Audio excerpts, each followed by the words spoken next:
সরগম Sudan বা জাম্বু দেখতে পাচ্ছেন কত বড় হয়েছে। মেশিন থেকে গাছ থাকতো তাহলে আলহামদুলিল্লাহ সবাই খেয়ে ফেলতো।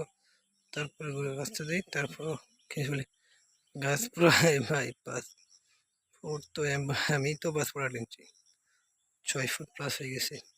প্রত্যেকটা গাছে বেঁচে গেছে, কিন্তু এখন কাঁচা তো নিজে একটু বাড়তে গেছে। তারপর আলহামদুলিল্লাহ কাটছি, গরু খাচ্ছে ভালো। দেখেন প্রায় আমি গাছটা কাটছি আজকে 21 তারিখ, যেহেতু প্রায় আর 8 দিন বা 9 দিন কাটলে 1 মাস হয়ে যাবে।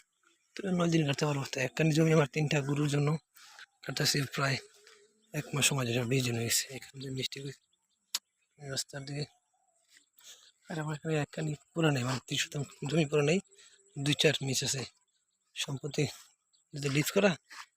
এই 3 আর ধরতে পারেন সব মিলে 25 শতাংশ জমি। দেখেন ওই দিক দিয়ে কাটতে কাটতে এই যে এদিক দিয়ে কি বড় হয়ে গেছে।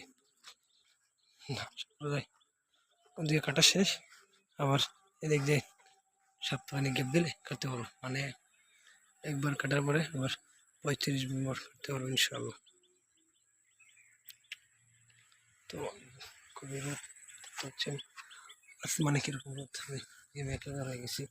এই যে বর্ষাকালে যাদের অঞ্চলে পানি উঠে তারা অবশ্যই ধান চাষ করতে পারেন লাকড়ির জন্য, সেটা খুবই ভালো। যেমন এটা যারা ব্যবহার করছেন তারা জানেন যে এটা কীরকমভাবে মানে জলে এবং খুব কম সময় দাদা জলে আপনার তেলের মতন করে জলে বুঝতে পারছেন। না হলে কি আর সবাই খরচ করে ধ্বংস করবে, মাসের জমি নষ্ট করে ধ্বংস করছে।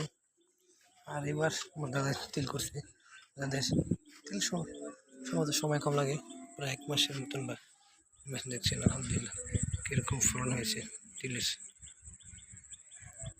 পুরো জমিটাই ফুল হয়ে গেছে। তো মধু চলে এসেছে এখান থেকে ফুল খাইতে দেখতে পাচ্ছেন। মধু আমি দেখাই, আপনারা দেখতে পারেন যে প্রত্যেকটা দেখেন প্রত্যেকটা জমিতে এই মধু যাই না কেন দেখতে পাচ্ছেন রোদে আমাকে অবস্থা খারাপ করে দিয়েছে। আমি কোথায় ধরবো কোথায় ধরছি আমি সেটা নিজেও জানি না ভাই, ও রোদ দিয়ে আমাকে অবস্থা খারাপ করছে। তো অবশ্যই সবাই চ্যানেল সাবস্ক্রাইব করবেন থাকবেন। তো যাদের তিল লাগবে অবশ্যই কমেন্ট বক্স করে পাঠাবেন। তো তিল পাকা ও মারাই ইনশাল্লাহ পরে কিছুদিন তিল পেয়ে যাবেন। দেখেন জমিতে প্রচুর, এখানে মধু চাষ করলে ভালো একটা প্লাস পয়েন্ট পাওয়া যেত।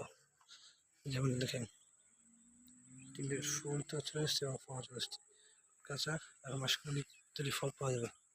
ভালো থাকবেন, সুস্থ থাকবেন। আসসালামু আলাইকুম। চ্যানেলটি ভালো থাকবে অবশ্যই লাইক কমেন্ট শেয়ার করে থাকবেন।